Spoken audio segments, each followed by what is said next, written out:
In a small town of Texas, there lived a young boy named Ethan Gray. He wasn't born rich, he didn't have the best education, and he didn't have anyone to guide him. But there was one thing about Ethan that made him different. He never stopped dreaming.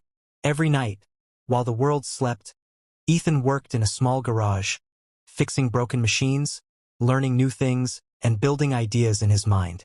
He believed that one day his hard work would change his life. But life had other plans. His first startup failed. His friends laughed at him.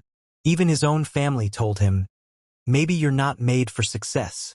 It hurt him deeply, but Ethan never allowed pain to control his purpose. He looked in the mirror and said, "If the world closes one door, I'll build my own." One day, a big storm hit the town. His garage flooded, machines were broken, and all his savings were gone. Ethan sat in the dark, holding his last $20, wondering if this was the end. But in that moment of silence, something inside him whispered, "Winners don't quit, they rebuild." The next morning, he stood up again. He started repairing things for people in his neighborhood, one fan, one radio, one bicycle at a time.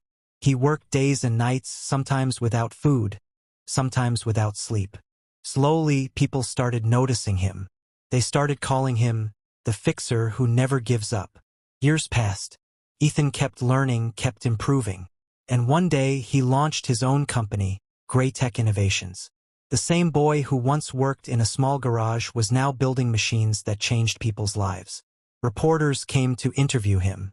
They asked, "Ethan, what's your secret of success?" He smiled and said, "I stopped waiting for miracles. I became one." So if you're struggling today, if you feel lost, if people doubt your dreams, remember this: you don't need perfect conditions to start.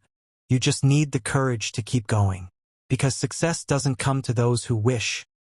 It comes to those who